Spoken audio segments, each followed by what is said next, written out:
Welcome to Collaborate, the podcast that's reshaping real estate success.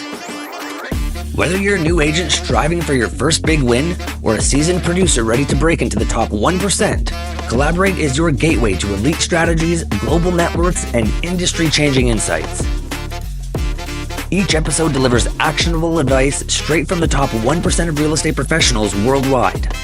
This is where you learn the tools, tactics, and high-level techniques you need to scale your business and unlock financial freedom. Don't just survive, thrive. I'm your host, Trevor Bigg, three-time Icon Award winner with over $100 million in sales volume as a solo agent. And if you haven't been invited to the show yet, get your numbers up because this is a space reserved for the elite.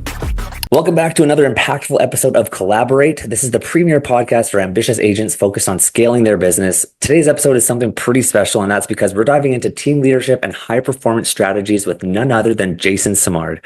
This is the agent who founded one of the country's top teams at Sims Real Estate Group. He's the genius behind High Performance Agent Academy. He's one of EXP's top influencers. I mean, this guy's an animal. He sold his first investment property at the age of 19. Jason, thanks so much for joining us, man. Hey, thanks for having me, brother. I'm excited to be here. Appreciate it, man. I'm going to dive right into it. You sold your first investment property at 19. What sparked your interest in real estate at such a young age? I don't know. I read The Wealthy Barber when I was, I think I was like 18 years old, and I started following the whole 10% thing and then bumped it up to 15%. Anything I made, I would save 10%, and I challenged myself to 15%. And I thought, well, real estate, seems like a pretty good asset. At the time, you could buy a condo. I think it was like $83,000 I bought a condo for. Yeah. And I borrowed the money off my dad, paid him back in 4 months. And, I had this realtor come by my work, and he's like, you could probably sell that thing for $100,000. And then at 19 years old, the idea of making like $10,000 profit on something you've had for 6 months was just like mind blowing to me. For sure. So sold it. I probably should have held on to it because today it's worth, probably 300,000. But, I sold it, made a little bit, and then bought my next place, and kind of that sort of springboarded the whole investing in real estate. Crazy. So starting young comes with its own unique challenges. How'd you navigate the early days of your career? Do you have mentors, specific strategies that guided you? I didn't necessarily have like a set mentor. Like I grew up very middle class. So, building wealth was not really conversations at my house, right? My dad was very blue collar, worked hard with his hands, and he kind of believed in the old, an hour's work and an hour's pay. But I don't know. I've always had this ambitious side to me ever since I was little. I've always had these big dreams and goals, and I was always a go-getter since I was a little kid. And I was kind of like different than the people around me. I always felt like an old soul. And so I just had this drive at an early age to just push myself and dove into career early. I started working in the bank at 19 years old. Wow. And I became a branch manager at 22. Yeah. Pretty young, and did that for about 7 years, was in the industry for about 11 years total. And then decided, I was like, okay, I want to do something completely different. And, did real estate marketing for a couple of years. Okay. That was fun. And then learned a lot about like what top agents were doing and everything else. Sure. And then after doing that for a couple of years, I was like, you know what? These guys aren't smarter than me. I know I could do this. And so life kind of kicked me in the ass and put me in the direction of real estate. And I laid out a 1-page plan on a napkin. I remember going through it with my realtor at the time, who was a little bit of a mentor for a few months to get me going, and showed him my 1-page plan on my napkin. And I told him I wanted to do 45 sales in my first year at the time. And he thought I was crazy. Like, oh yeah, who is this guy, 45 sales? And anyways, I had it all laid out on my napkin. It's pretty funny. So what year did you start getting serious about real estate? So I jumped into real estate November 2015. Oh, crazy. Yeah. So it's not like you've been in the game, 15, 20, 25 years. You've been able to build a pretty successful brand in a pretty short amount of time. Yeah. I've been blessed. The industry certainly has had a lot of ups and it's had some downs over the last few years that a lot of people have gone through, including myself. But it's been an incredible journey, man. It's the 1-page plan on the napkin became 135 home sales that first year. Yeah, for sure, man. I seen there was a thing that basically said every top performing business will have in a 10-year cycle, there'll be 2 really good years, 2 really bad years, and 6 years of so-so randomly spread out. So it's capitalizing on the 6 years of so that makes the successful brands hyper successful. Yeah, it's been a journey, dude. I've learned a lot in the last 9 years when I sit back and reflect on like where I was to where I am today and the things that I've gone through. It's definitely a fascinating industry, and entrepreneurship is not for the faint of heart. For sure, man. Born and raised Vancouver Island. That's right. Yeah, born and raised here in Nanaimo on Vancouver Island. Do you think that your local knowledge has been a significant advantage in building the Sims Real Estate Group? I think it certainly didn't hurt, right? Being like local, like knowing the areas, being passionate about Vancouver. Like I love Vancouver Island. Like you can take me anywhere in the world, but I always feel at home when I come back here on Vancouver Island. There's just something about it, So having that authenticity of like loving and appreciating where you live certainly will come through in your conversations when you're talking to people who are considering Vancouver Island as an option. It's a beautiful place. I love living here. I could see myself like always having this being like a stable part of my home. I can't say that I won't live in other places in the world for months at a time, but this will always be the base for me, man. I love it. So yeah, it didn't hurt. That's for sure. It added a good foundation of passion behind it. Definitely. I mean, if you're not passionate about where you live, the conversations you're going to have with people are going to reflect that. For me, it's super genuine and authentic. Like I love where I live. I know the nature trails. I know the different places that people might be interested in. I know the community. I understand the demographics here. So yeah, it certainly helped a lot. For sure. It's like the saying, real recognizes real, right? People gravitate to authenticity. Yeah. I couldn't agree more, man. Well said. The Sims Real Estate Group has consistently been among BC's top 10 teams for a while now. What do you believe is the foundation of this success? How have you been able to maintain this level of success for such a long period of time? Yeah, we established a consistent brand right from day one. That was like very, very apparent in like everything we did. Like Sims Real, I registered the team within a month of being a realtor. So for me, it was always part of the plan was like we were going to have a brand. I was never going to build it on my name. I wanted to build a brand that it was its own thing. So Sims Real Estate Group is like it's something that people would recognize locally. That consistency, having amazing people. I made really good decisions early. I hired some brilliant people that, some of those people are still with me to this day, having good core, solid group of people that really play their specialist roles really well was, I think, really important in our success. Investing in the right lead marketing channels early, doing video. I was one of the earliest adopters of video in our market area. Really doing that. And I was like, I want to be different. I wanted to set the standard for how marketing was. So establishing that I think was really, really important. And, again, consistency, like we always were striving for world class, not just being good. We wanted to be the best of the best. We wanted to create like an amazing experience for clients. We wanted to go above and beyond in all the little ways that we could. So I think that consistency in service and the service delivery right from day one has helped us a lot too. And then just staying consistent with the things that we did marketing wise. Right? Not deviating where a lot of people are constantly doing 180 shifts. We stayed really consistent with our plan. If there's one trait that I've seen trend over every successful agent I've ever spoken to, it's consistency. Yeah. Most people just try something not long enough, so they never really see the fruits of the labor. You got to give at least a year before you can really analyze its return on investment. So for me, we established something early on called our 3-pillar system. And the reason I established that is because I knew that shiny object syndrome was a big problem with realtors, right? They're constantly having different things they wanted to try all the time. So I knew that would be a huge distraction and would limit our ability to grow. So I focused on 3 pillars early on. For me, it was internet leads. So Google AdWords, Bing AdWords, Facebook leads at the time. Second was social media. So we would use video as a branding strategy to really get our market share out there and people know who we were. Basically, we wanted mind share. Third was building really solid referral systems and processes, building partnerships with other agents, building networks with other local professionals, building referral systems within our referral base of people that we knew, creating advocacy. So that was kind of like our 3 pillars that we ran with. And I got to be honest, right? Like the first year I would get challenged by some of our agents who are like, oh, why aren't we doing this? Why aren't we doing that? And I had to be like, look, guys, we got to stay the course on what we're doing. You just have to trust me on this. It's going to pay off. If we're consistent and we really do these things very well, it'll work. And I was right. But I mean, there was pressures like, why aren't we doing billboards? Why aren't we doing bus benches? Why aren't we doing this? And I'm like, guys, this is our thing. Just trust me. Just stay the course. And that consistency is really what paid off for us. For sure, man. For sure. I think shiny object syndrome is probably the number one financial distress maker for all agents and in the business, especially this time of year where, we've all had a good summer. Now we're all trying to plan for next year and think of what can we implement to make next year our best year ever. And, you got people spending $4,000 on AI courses and another $6,000 on lead generation and this and that. Whereas if you just, many times, all these people already know what to do. You know what I mean? They're just not doing it. If you just did the things that you knew you had to do, you'd be that successful agent. Yeah. Consistency, discipline, and then really working at your craft. It's actually amazing to me, Trevor, how few people practice their skills. Yeah. Like I have been out of production in my business for over 6 years, and I still practice my skills 5 days a week. For sure. To this day, still all the time, keeping my skills sharp. Well, as a coach, I have to be sharp because I need to be able to teach my academy students and my students how to perform and my EXP partners, right? Yeah. But number two is I know at any point, if I need to get back into production, I still have the muscle memory and I can still go in there and perform at a very high level. And so, for sure. Yeah.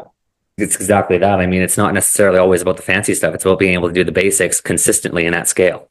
Yeah. It's mind-boggling. Like if you pulled 100 realtors, I bet you less than 2 out of 100 actually practice their skills regularly. For sure. I would totally agree with that, man. What qualities do you look for when adding new members to the team?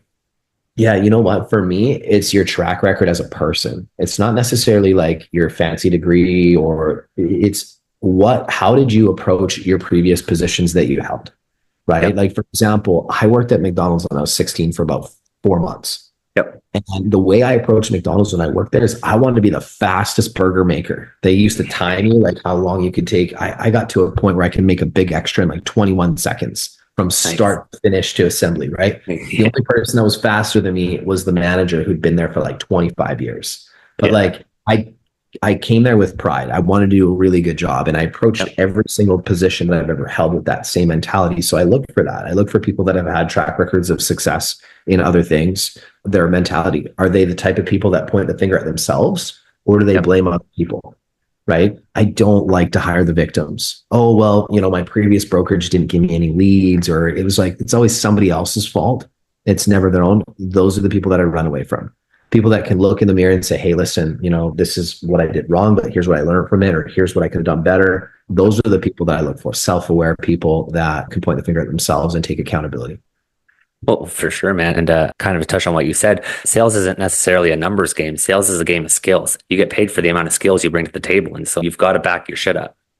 100%. And just like your track record of excellence in life and just anything that you do. I don't care if you're a janitor. Are you the best janitor you can possibly be? You know what I mean? Like, do you approach that with the right enthusiasm? Do you come in there every day taking pride in doing a meticulous job? Those are the types of people I look for, man. Good attitudes, optimists, and people that just, again, have a track record of excellence in whatever it is that they do. Again, I don't judge people based on what they did or what school they went to. I judge them based on how they approached everything. For sure, man. Let's talk a little bit about the High Performance Agent Academy. You founded that, correct? Yeah. What inspired you to create the Academy, and what's its primary mission? What's it all about?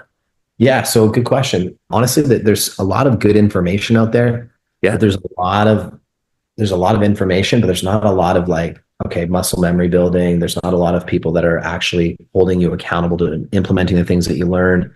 And I think what I wanted to do is take the framework that I used to do 135 homes and what I've done to build agents. I've built agents who did 45 sales their first year.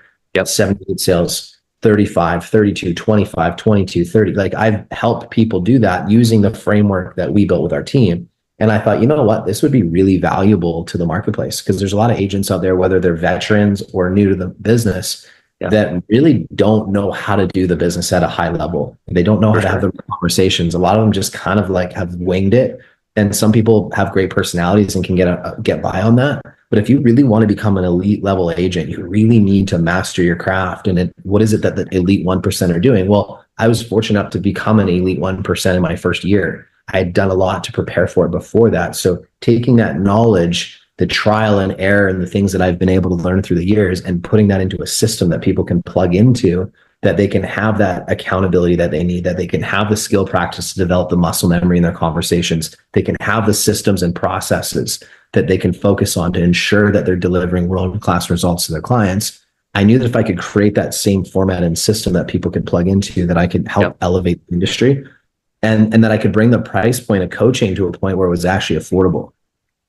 Most coaching programs, they're going to charge you $1,000 a month for a 30-minute every 2 weeks with someone, right? We're able to do it for half that cost and provide 5-day-a-week support that you can plug into.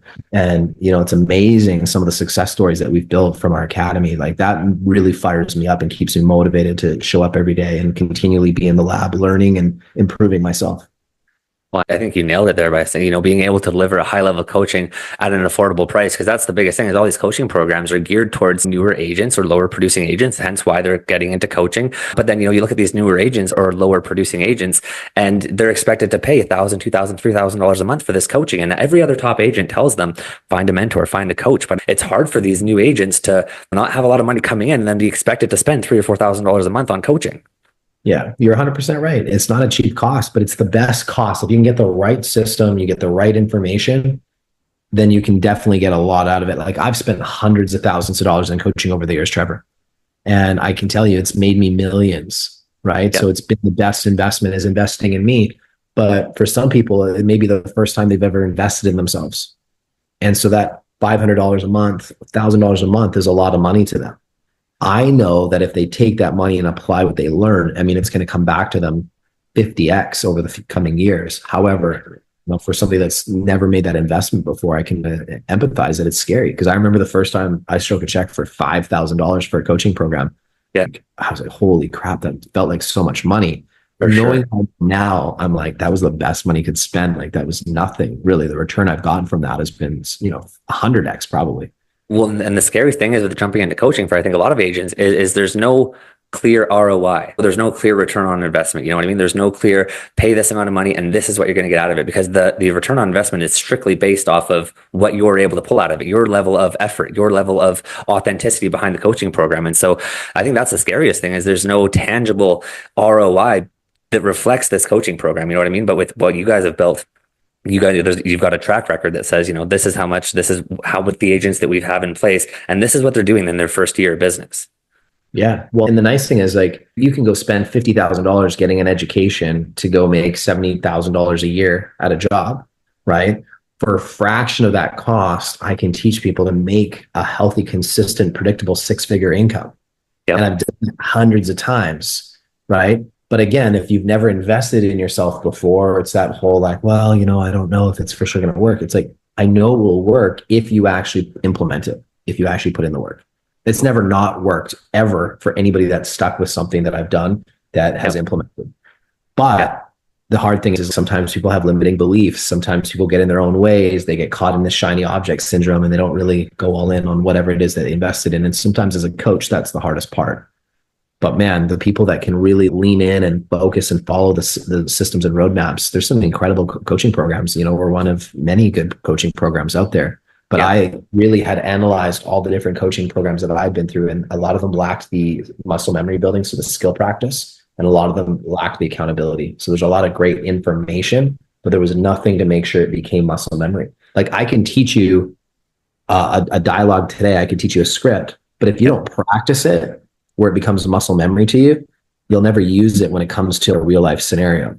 And so that's the one thing that we've drilled into our academies. Like we have 5 days a week of skill practice that our students are going through where they get to really practice and develop their muscle memory.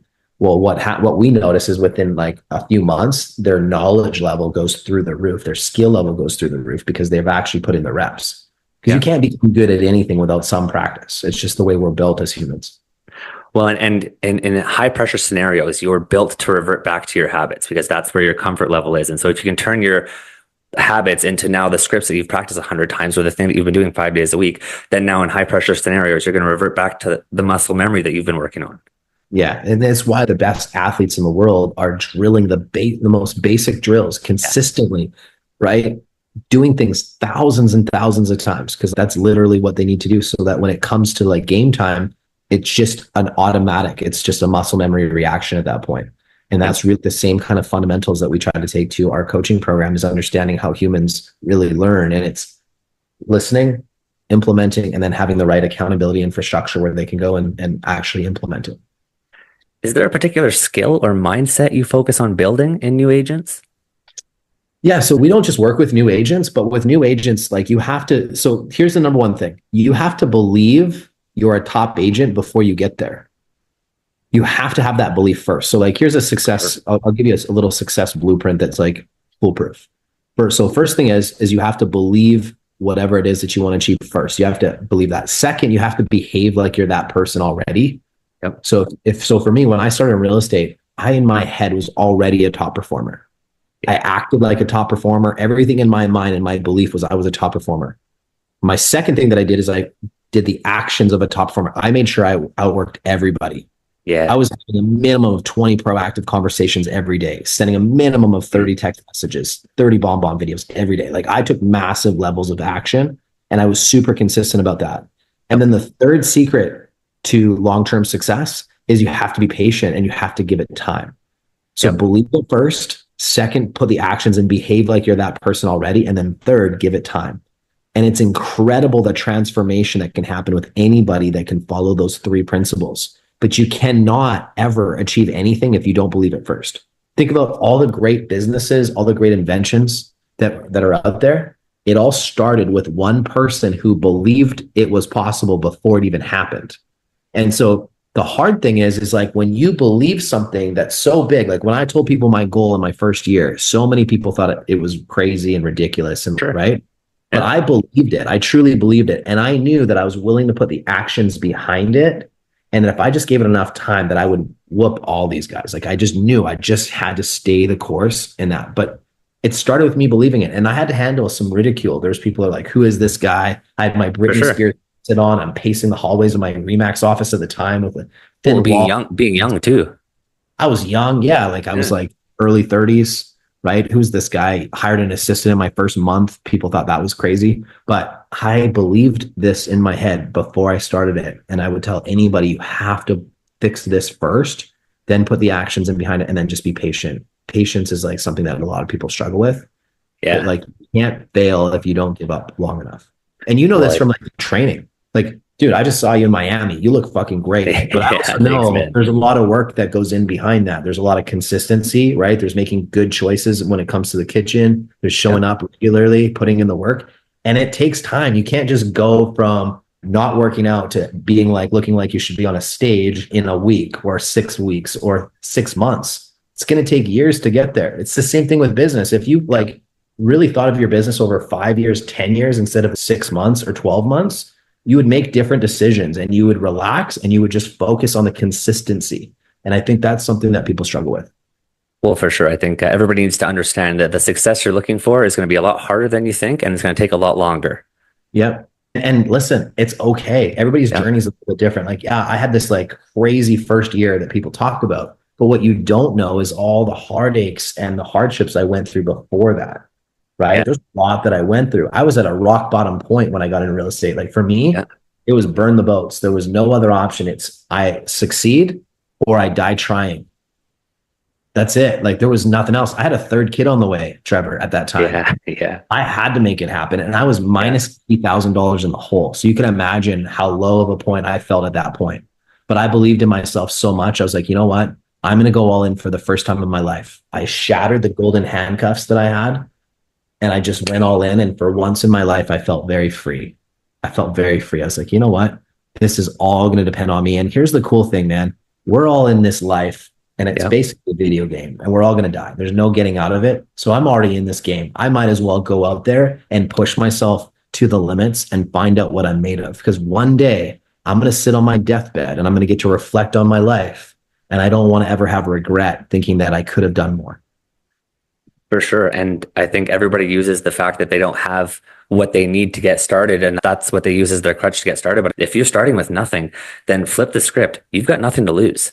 If you have no database, if you've got nobody in your upline or downline, and you're starting from square one, use that as an advantage. You've literally got nothing to lose. Give it your all. The person that you should be most afraid of is the person that has nothing to lose.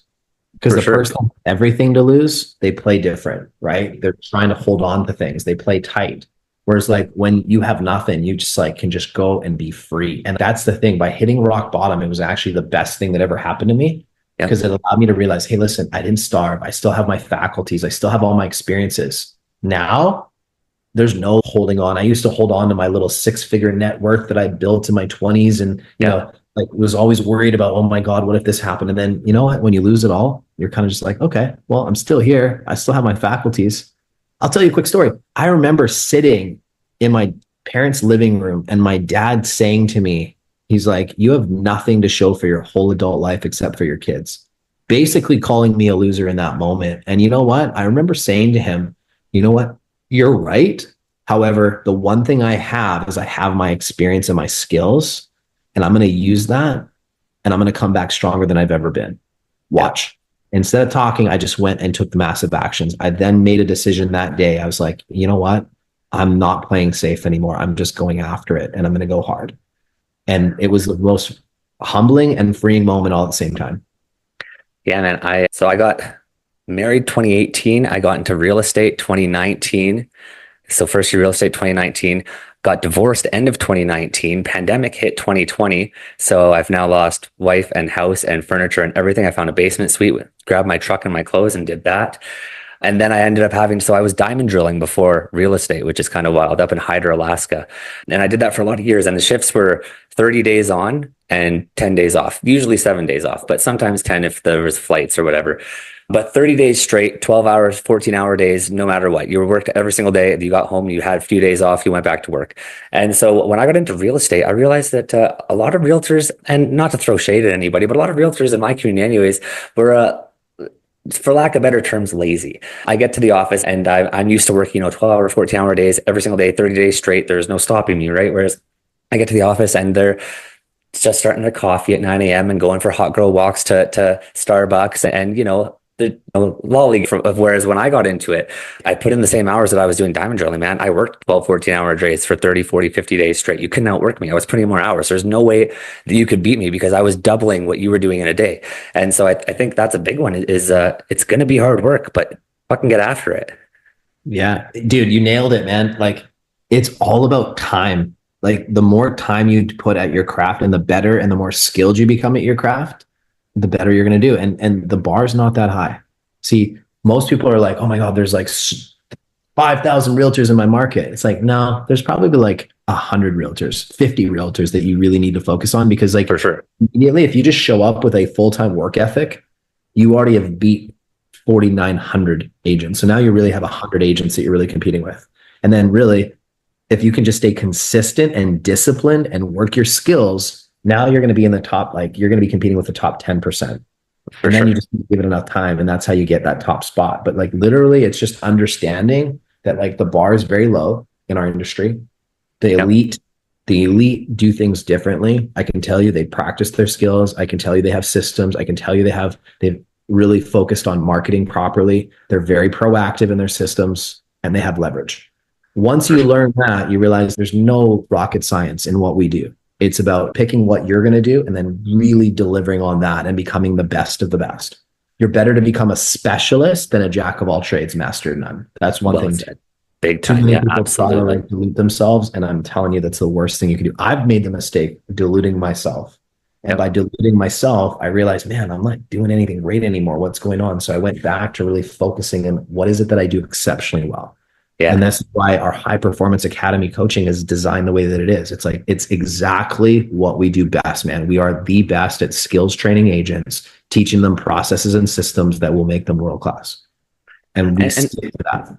And find a part of the business that you like, you know what I mean? Because that's the other thing too. You got to have passion behind it. If you're a guy who spends 2 hours a day cold calling and you fucking hate cold calling, well, then that's probably not the thing that you're going to excel at. You know what I mean? You're probably going to say that same script and nobody's going to consider it authentic because you've just been plastering the same script across 300 phone calls. Whereas, maybe you're a guy who gets in front of people and you do some door knocking and you kick ass at door knocking. Like you got to find something that you actually like to do.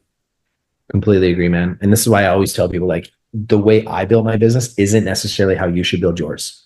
Yep. Right. There's elements of what I do. There's things that we'll teach you, but like, let's pick what works for your personality time. Absolutely, man. I always believe in catering to that because there's like 20 different ways to build this business. Yep. More than that, probably. Yeah, probably. But there's 20 that I know of that are like super effective. For sure. Do you still dabble in investments?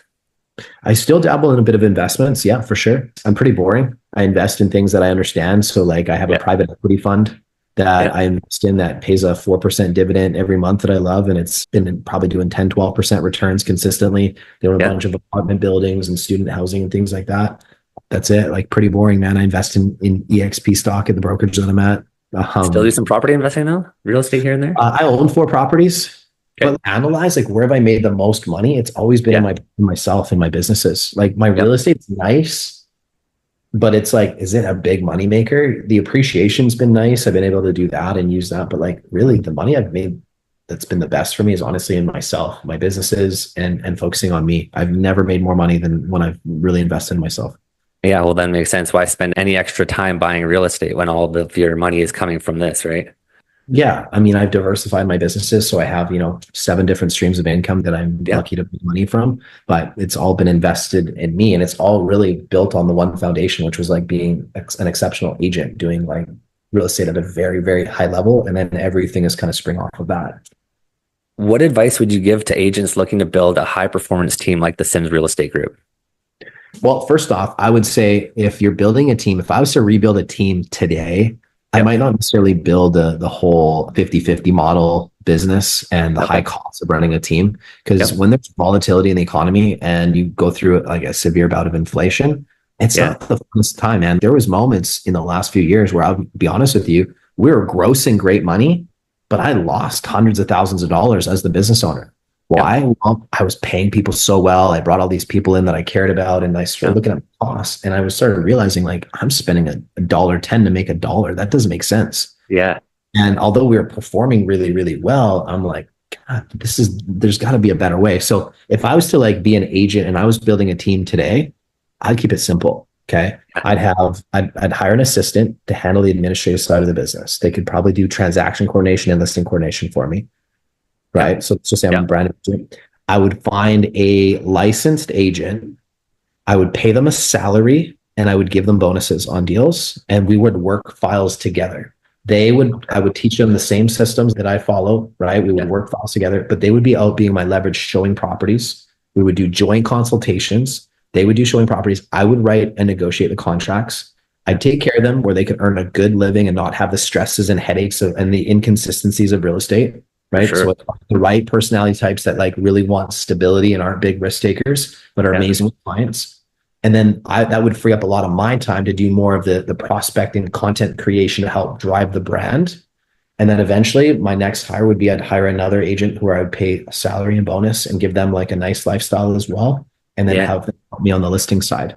And I would just run a small, intimate business like that, very much how you would run like a plastic surgery clinic.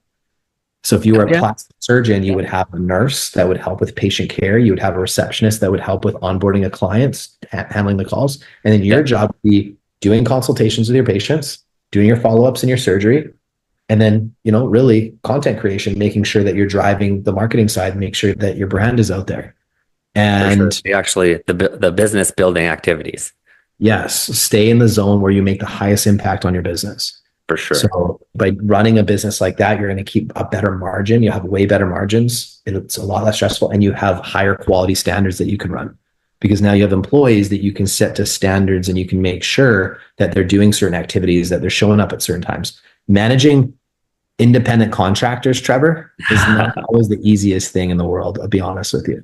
So if I was to rebuild a business and I was starting from scratch, that's the type of model I would run. You'd be way more profitable. You'd be able to take your 6 to 8 weeks vacation a year. You'd be able to work from your laptop if you wanted to anywhere in the world, which is where I'm at today. And you wouldn't have to have a huge overhead. I've got 3 kids as well. And I can tell you that the skill of having to negotiate with them really correlates with the skill of real estate. Yeah. I've got 4 kids, man. So trust me, I know what you're talking about. Dude. Yeah, for sure. They negotiate everything. Yeah. And you've got to be high level with it. Yeah. It's funny because they know when like negotiation is like open because of my tone. And then they know when like negotiation shut down because dad's like, okay, we're done. So I always like to leave a little bit of negotiation time because I want them to develop those skills. For sure. See how they come. But then when I'm like, okay, guys, no, we're done. They know from my tone. Yeah. Are there key leadership qualities that you believe make the difference? Man, I do. I think that there's some key things that are important. I think number one is you have to be passionate I think passion is important, but you need to learn how to manage that passion, because sometimes, you can come off a little too fiery depending on the personality types that you're working with. I think consistency, if you can be consistent as a leader, right? When you say you're going to do something, you do it. When you show up, make sure you're showing up and delivering every time. You really got to be that person. You have to be stoic at times. There's literally times as a leader, and this has happened to me many times. Yeah, where elaborate on that. I'm like focusing. I'm like, holy crap, pandemic. I'm like, I don't know what's going to happen. And I've got all these people's livelihoods that depend on me, and I don't know how we're going to get through it.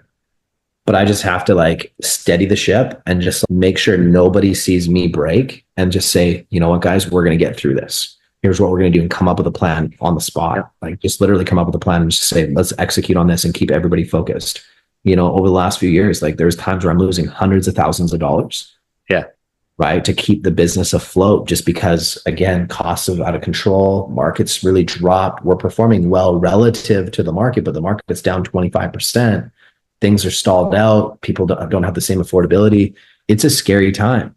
But, as a leader, I have to stay stoic during those times and really try and steady the ship. And I got to be honest, man, I've made some mistakes at times too, where the stress got to me and I probably didn't react the way I should in a meeting. But these are all growing things that you have to be as a leader. You have to be able to look in the mirror and take accountability and say, you know what? The reason we're here is because of me. It's my fault and I need to be better. Yeah, accountability is a big one. Are you big in setting goals, goal setting? I am big in setting goals. What are your goals for next year? Next year, I'd love to get back to a point where, personally, I'm making 50,000 a month net, which again, we're grossing 7 figures, but like me as a leader out of production, netting that would be nice. I've got some goals with my organization. So I'd love to get our organization past 600 agents. We're currently just shy of 500 agents. So I'd love to get to 600 next year. That'd be cool. Yeah. With our team, I'd love to do 250 sales next year. I think that'd be a good number based on the size of the team that we have right now. And then with our academy, I'd love to, put 400 students through next year and help 400 agents really level up their business. So those are some of the goals. And then personally, I really want to make sure that I'm at all my kids' events. That's important to me, being able to be at their sports. That's huge. I enjoy travel. So I'd love to check out a couple new countries next year. That'd be fun for me. And just really continue to keep that counterbalance in my life where I have time for my family, my relationship, but also time for my businesses. Before we end here, I just have a quick question. What are your thoughts on work-life balance? I think it's important to prioritize your life. So what I teach my students is plan your personal life first. Yep. So like time for the gym, yoga, prayer, meditation, whatever it is that you do, make sure you block that in. Second, block in time for your relationships, your hobbies, your interests. Make sure you block that in. And then third is block your business around those two things.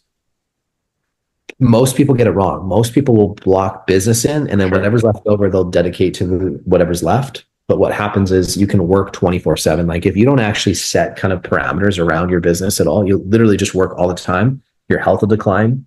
Your relationship will decline. You'll look in the mirror one day and be lonely. You're going to be like burnt out all the time. You're going to be like, what's going on? Like, why am I not enjoying this? You should be able to enjoy the wealth that you're building. And the only way to do that is to live by a calendar. If it's not in your calendar, it never happened. You think work-life balance is possible for new agents, though? Agents who are really trying to tip that next level of success? Because I know that new agents or even experienced agents are going to listen to guys like us, and they're going to listen to us say, that it took 7 days a week, 12, 14-hour days. And then we got to a level where, okay, work-life balance was able to kind of figure itself out. But starting out, I think there's a lot of agents that feel like there's no way that it can be balanced, that the scales have to be tipped because there's got to be more work than life in the beginning stages anyways. What do you think about that? I think there's some truth to that, but I also think that you can make an hour for your spouse every day. I think you can make an hour for your health every day, right? I think you can make an hour for your kids every day. There's 24 hours in a day. Say you sleep 7 to 8 of those, right? You still have 17 productive hours. 3 of those need to be dedicated to yourself, your relationship, and your kids or your friendships. So then you have 12 other hours that you could dedicate to your business. There's no excuse, right? There's no excuse. So if you can schedule time in for yourself, schedule time in for your relationships, schedule time in for the people that are important to you, your hobbies, the things that you enjoy, and then build your business around it, you're going to realize that you can have a full life. You just have to be very disciplined with your time. Most people waste a lot of time. This is why I get people to do time audits. Like we do time audits and then we help them eliminate the red zone things that they're doing in their life, have them focus on highest impact stuff. But Yeah. The thing that I learned the hard way, Trevor, is through personal experience, is I didn't have balance in the first few years of the state. I literally worked like a madman. It had an impact on my relationship with my kids. It had an impact on my relationship. And honestly, and I gained 47 pounds at the time. Yeah. Because all I did was focus on business, and I was doing really well, but every other facet of my life wasn't doing so well. So was that worth it? Could I have dialed back a little bit and had more counterbalance and built for longevity, like 5 years out, 10 years out? Absolutely.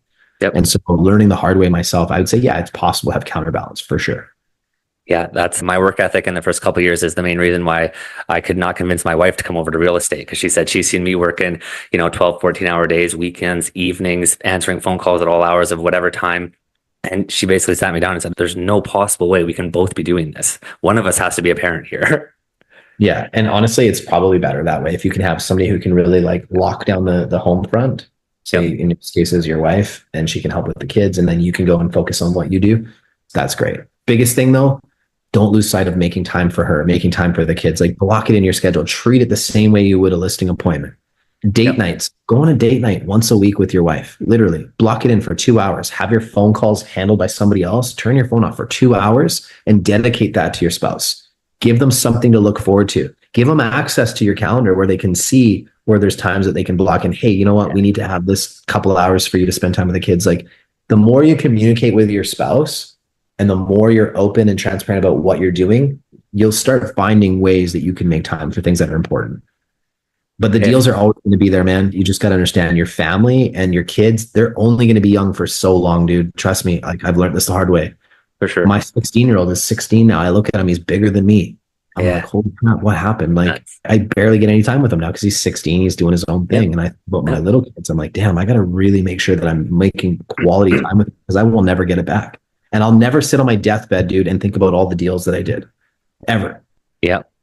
I will never sit there and think, oh man, I wish I did more deals. I'm going to sit there and think, man, I wish I spent more time with my kids. I wish I spent more time with my spouse. I wish I created more experiences and memories. Those are the things I'm going to care about. So when you put that in perspective, there's no way that you can believe the whole, like, I can't make time for my family and my spouse, because it's not true. It's just fake. Yeah, for sure. Yeah. I think that's important, man. I think, if anybody listening takes anything out of this podcast, take the last 3 minutes, because that was exactly bang on, exactly what everybody needs to hear. Yeah, man, dude, I appreciate your time, Trevor. I love what you're doing with your podcast. You're doing some big things in your business too, which is exciting, and your father. Yeah. So I think that's really cool. And you're making time for the gym. Clearly you're looking really sharp, buddy. I appreciate it.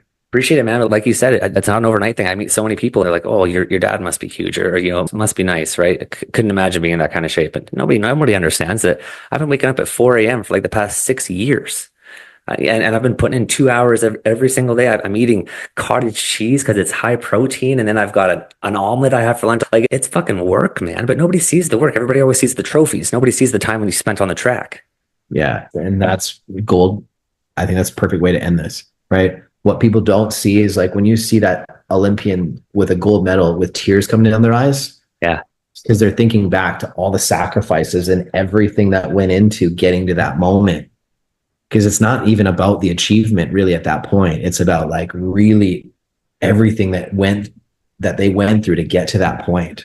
And it's like, it's a journey, man. Like I said, 6 years of you being disciplined, 2 hours a day, consistently eating the right things, putting in the work.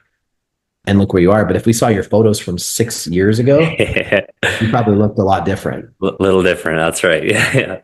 Yeah. Which is, again, it's the same thing in your business. Look at where your business is today. This is just where it is today. But if you can believe that something bigger is possible, start acting differently, which means you're taking the actions of somebody with a bigger business. You're around people that are doing bigger things, and then give it time. You'll get there too. And that's the secret formula, man. Just don't give up. Just keep pushing forwards. When everybody else quits, you're the person that's still going. You will lap people, and eventually you'll realize it's just about putting in time. Anything you just put 10,000 hours in anything, you'll become a master of it. Absolutely, man. Jason, thank you so much for sharing your journey, man, your insights and your advice on building a high performance real estate career. It's inspiring to see how you've leveraged your experience to make a real difference in the industry, man. If I'm listening in at home, I'm in the office, I'm at the gym, I'm stuck in traffic, and I wanted to learn more about the Sims Real Estate Group or the High Performance Agent Academy, what would be the best way to contact you? Yeah, man, you can check out our website for real estate, simsrealestate.ca. We'll take care of all your Vancouver Island needs. We've got an amazing world-class team here. We have like 304 5-star reviews. We're the highest rated team on the island, so we take a lot of pride in that. You can check us out, High Performance Agents on Instagram. Check out what we're doing there. We've got some amazing programs that we've put together for agents. So if you're somebody who's really looking to take your business to the next level, we've got a great offering there. We'd love to be able to help you take there. Jason, this was incredible, man. Super high level. Thanks again for joining us on another extremely valuable episode.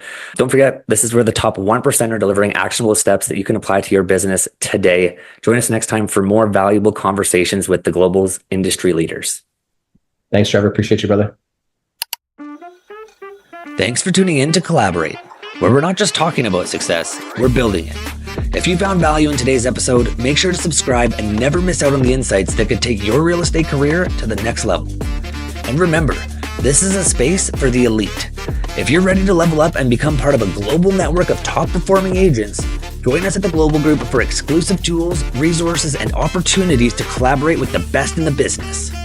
I'm Trevor Bigg, and remember, if you haven't been invited to this show yet, you need to grind harder, hustle smarter, and get those numbers up, because this is a space reserved for the elite.